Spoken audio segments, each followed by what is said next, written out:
everyone. Thank you for listening to the Voice of Pancreatic Cancer podcast. I'm your host, Miranda Weinberg, and I'm excited today to welcome with me recording artist and advocate, Alyssa Bonagura. Alyssa, thanks for being here. Thanks for having me.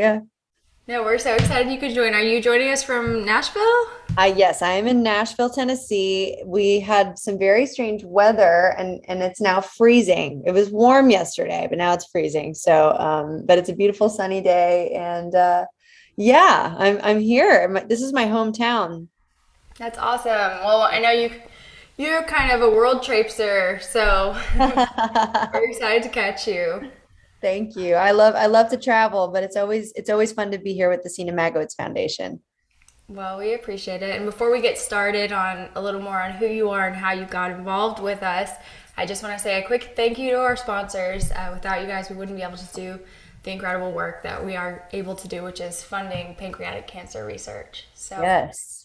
all right, so Alyssa, let's start out with, for those that don't know anything about you, just a little bit of your history, your musical background. Yeah, so I grew up, I am an only child. I grew up on a tour bus with my parents. They were in a band called Baillie the Boys, and they were signed to RCA Records and had like a bunch of top 10 singles out on the radio. And so, of course, my mom got pregnant at the peak of their career and kind of took me on the road at 3 weeks old. And so I grew up around all country music people my whole life. A lot of really amazing artists like Kenny Rogers and Reba McEntire, and it was just music was my whole life, and it still is. And I think the fact that I was an only child, me and my mom and dad have just become so close.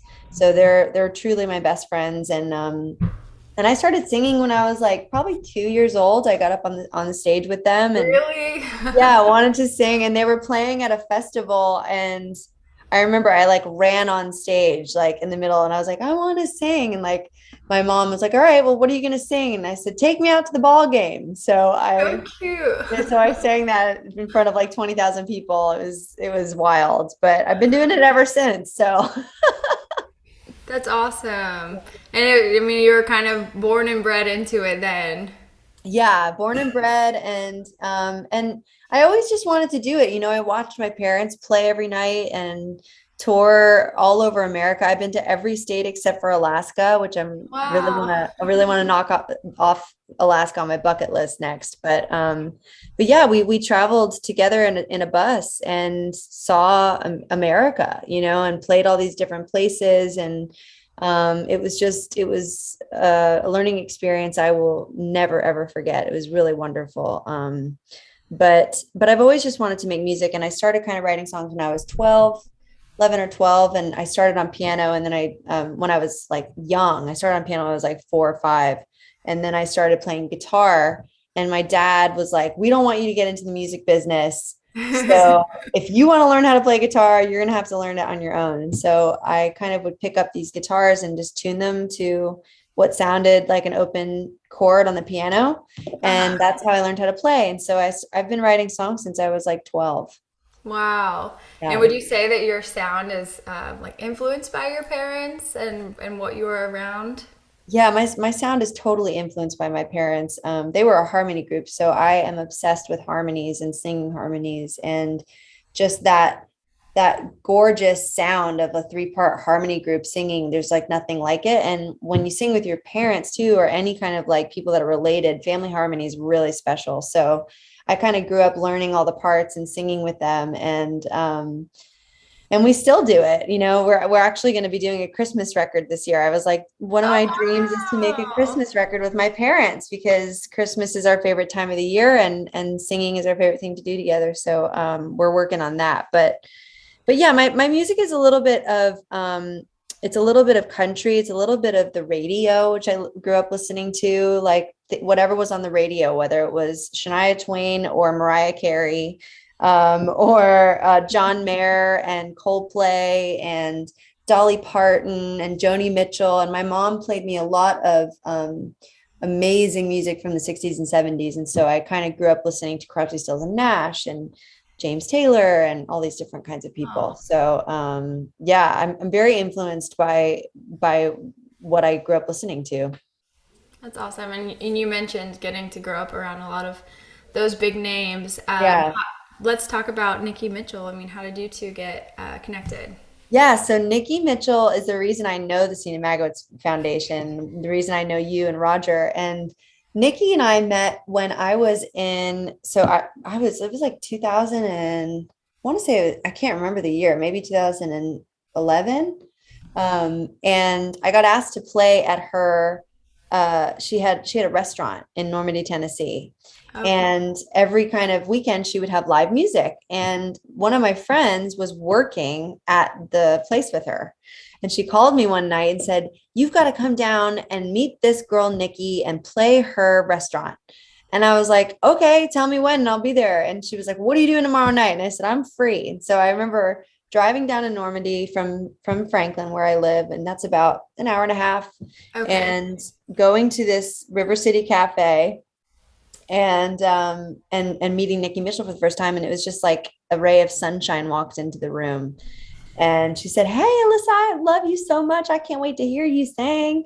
And I played that night. And then she was like, "You can, if you want, you can just stay and eat, and we can have some drinks, and I got a place you can crash. You can crash on Waylon Jennings' couch upstairs, and Oh, or you cool. can crash in my Airstream out front, like whatever you want. This is your home basically." And that's how she and I met. We became like instant besties. And so That's so then cool. yeah, she was amazing, but I didn't really know what she was going through until that night when we started. She was like, we were making espresso martinis, and she started telling me her story about how incredible of a human she was. And it just blew me away. I mean, from managing Waylon Jennings and Jesse Coulter, and that whole amazing thing, to flying in a single engine plane around the world with her best friend Rhonda, and following the Russian night witches and getting inducted into that, and then also having pancreatic cancer, and how she was dealing with that, and how she kind of just casually said it as we were like, she was like, "Oh yeah, and I have pancreatic cancer." And I was like, wait, what? Like, how? That doesn't make any sense. You look really healthy and really happy and like not stressed out at all. And she's like, Mhm. "No, as a pilot, we learn that if something happens in the air, you can't freak out." And so that's how my life was. She was like, I treat my life that way. I just kind of, if something is going on in my life, I just take it as okay, let's fix it, and then let's get through it. And she lived for a long time with that. But I just thought she was the ultimate warrior, and that's how I wrote the song for her, called Warrior. Yeah, and let's talk about that song. I mean, Yeah. the response to it. Tell me a little bit about that. Yeah, so that night she told me this whole story, and I was really blown away by just her as a human. And I feel like sometimes God brings these people into your life to really inspire you, but also to kind of look up to as someone that you someday aspire to be like. Yeah. And I, ever since I met Nikki, I've always looked up to her, even if she's not here physically anymore. I still have her to look up to as like someone that yeah, she was just incredible. If I can have like an ounce of that sunshine of in my soul, that's kind of what I hope for. But I went home and I had a couple of writing sessions coming up, and I had this idea, and I brought it in with a friend of mine called Tammy Heinisch, and I told her the story of Nikki, and I was like, she's the ultimate warrior for me. Is that like she's got this like armor of love that she kind of just carries around, and her faith is the shield, and she's the warrior. And so we put that into this song, and I remember Nikki saying, "Hey, you should come out to the Sina Magowitz Foundation and meet Roger and play this song." And so that's how this all began. And the truth is that I truly believe that God gives you songs, and I'm just really the messenger. I think I feel so grateful to make music, but the whole point of music is to connect with other people. And this song has, I feel like, brought a lot of hope to people that have listened to it, that have either been going through pancreatic cancer, known someone that's been going through pancreatic Hmm. cancer, survived it, and battled it. So it's an overwhelming sense of gratitude to have written a song that can touch that many people and help them in a way. Yeah, and people say, I mean, your song has like healing, you know? Thank So, you. what do you think about that? Like music being able to like heal hearts? I think music is the ultimate healer. I really do. I believe it's like our divine connection to the source of the earth, and the galaxies and the universe. It's like it's all, music is everything, and it lasts forever once it's out there. And there's something that happens when you listen to music. I mean, even when you go to a concert, it's like you're Yeah. standing around these strangers and all of a sudden you're all together for one thing, and you're all connecting on this one thing. But music is the ultimate healer, and it's always been a healer for me. And every time I've ever gone through something, I have to write about it. And it's almost like it's therapy for me. So my hope is that my music, is that therapy for other people that get to listen to it. And that's really, that was really a big thing that Nikki inspired me to do, to just keep creating, not for any other reason, but just to create, the things that are from my heart so that they can speak to someone else. So it means the world. And do you feel like you write most of your songs like that, like from personal experience of like, sadness or joy or?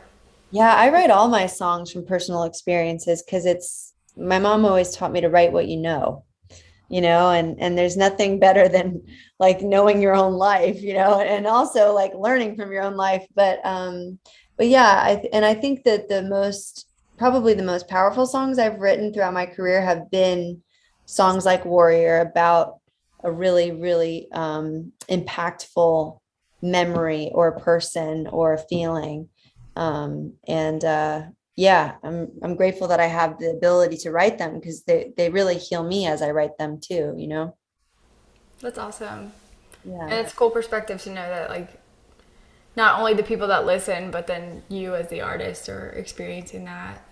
Oh yeah. I mean, like, it's just crazy how music can bring you to your knees sometimes, and like you hear a lyric and you're just like, oh, or like when you're facing fear, and to hear, a line in a song that's like, "You'll never stop me, I'm a warrior." It gives you like, pumps you up. It's like Yeah. you watch like the NFL players at the Super Bowl, and you're like, I wonder what they're listening to before they go on, Yeah. like No what kidding. pumps them up, what motivates them, what encourages them. And it was funny because my song "I Make My Own Sunshine," which is the song that Nikki first heard of mine, she was like, that song is so uplifting, and I just wrote it because I was kind of sad. I was living in England at the time when I wrote that song, and I wrote it as a pick me up for myself. And I thought it was really silly. And then other people started hearing it when it got on the Lowe's commercial. And I would get these emails that would just leave me crying, just about how like it touched them, or how it helped them like pick them off the floor when they were sad, or it's just crazy. Music is amazing. And I think everybody needs music, so I feel grateful for that.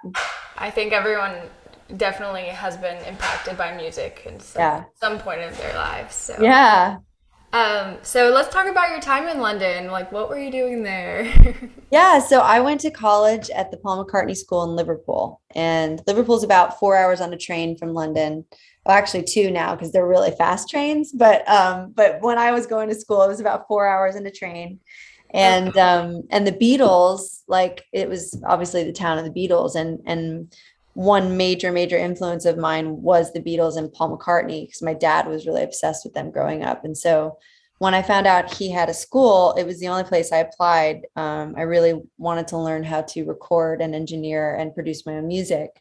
And so I ended up applying, and I got in on a scholarship, and was Oh, able to like live there for 3 years, and and I got to meet Sir Paul. He gave me my diploma, which he's so cool. wow. He flies back every year for the graduation as like an incentive That's to so graduate. cool. Yeah. Yeah. What was So, it like?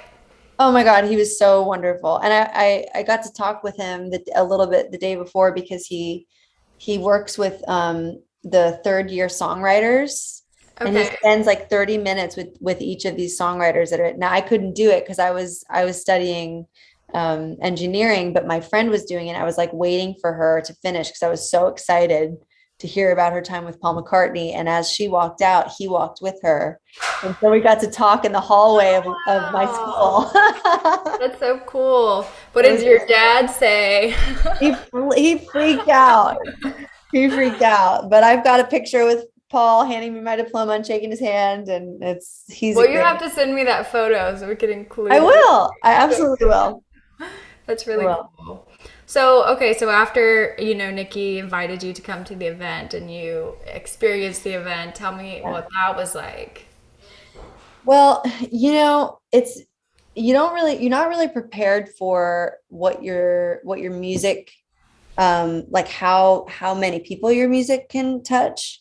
And when I was able to like show up and see and hear all these stories from people, just about what they've been through in their life, and then be able to sing this song and then have people come up to me and say, hey, thank you for this song, it was really overwhelming because I'm not a doctor, but to be able to heal anything in like in a 3-minute song for that amount of time, that is like that's the most rewarding and most humbling thing I've ever experienced in my life. And so I just have just been so grateful to have been a part of even just a small part of this foundation, and just yeah, it's just amazing what you guys are doing and how you're helping so many different people. And I just, yeah, it's a cause that I stand by while I'm on earth.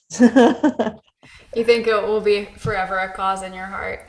Oh, 1,000,000%. I think that you meet people throughout your life that lead you to certain areas and certain people. And I truly believe Nikki led me to the Sina Magowitz Foundation, um, to be able to have my life changed by all the stories I've heard, and all the people that are there to help, and to understand that like it's, life, we get like caught up in our everyday lives so much, and we all have so much going on. But when you stop for a minute to give and to be around people who have gone through so much, and see how many warriors there are, and Yeah. how many prayer warriors there are for those people, and how many medical warriors there are for those people to help, it is like you start to realize that it's so much bigger than yourself, being on this earth. And really, I just want to give as much as I can of my heart and my talents to a foundation that I love for that reason. Well, we are honored to have you as a part of the team. I Me too. know you and I guess whenever Roger first was introduced to you, and he said that your story was so powerful. Well, What's been your thanks. experience working with him and just being able to be introduced to these people and stuff? Roger Magowitz is a gem of a human being. And it's so crazy to, um, as we go through life, I think we start to really learn the brevity of life and losing our loved ones and being still here. And Roger's just this like pillar of strength for so many people. And by him creating this foundation, it's been so wonderful to watch it grow and to be a small part of it. And he's changed a lot of lives, and he continues to, but it's because he has the sunshine in his soul too. So um, Making his own sunshine. he makes his own sunshine. He sure does. He says every day is a holiday. So That's right. It has to be. And you know what? He's right, because and that was kind of Nikki's outlook too. We're all going through our own issues, but I guess it's just how we look at everything. your perspective, Yeah, yeah. it's perspective. And yeah, life is a precious gift. So I'm grateful to wake up every day and just, Yeah. kind of he's got that perspective for sure. So, experiencing one of the events, the past events, what would you say to encourage people to attend this event that's coming up? I mean, what was Well, it like being there? The Cena Magowitz Foundation events are always a blast, and I can tell you that this one's going to be really, really fun because it's been a minute since we've all like actually been in each other's space. But even the virtual events were fun. So with the mixologist and the 60s attire, it was so much fun. Yes. But there's always a great theme. There's always really amazing stories of people that have gone through it or have known someone that have gone through what other people are going through.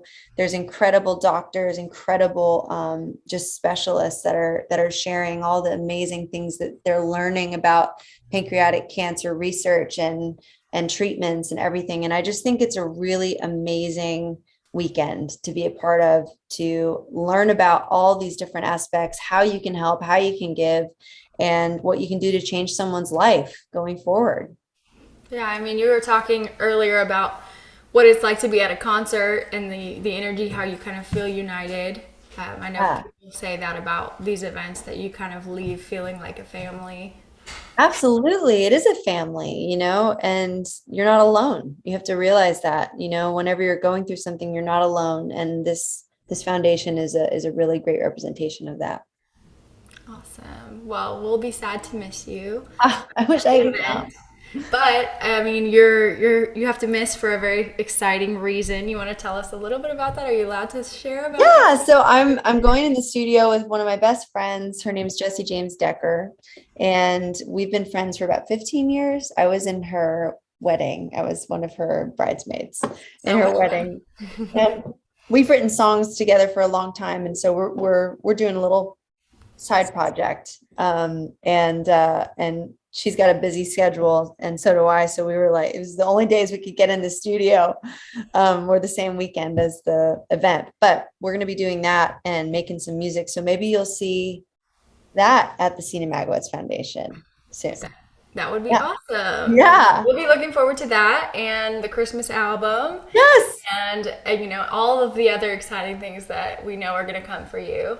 Yeah, thank you. Well, I have new music out right now, and I'm doing singles. I've got a song called New Wings and Paper Airplane. So if people want to listen to some new music I'm putting out, it's out there right now. So Spotify, YouTube. Yeah, Spotify, Apple Music, Amazon, and then I've got a new album coming out this year, probably towards the end of the year. So stay in Okay. touch with me.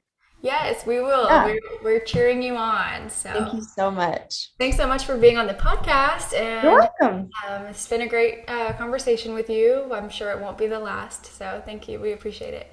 Thank you so much.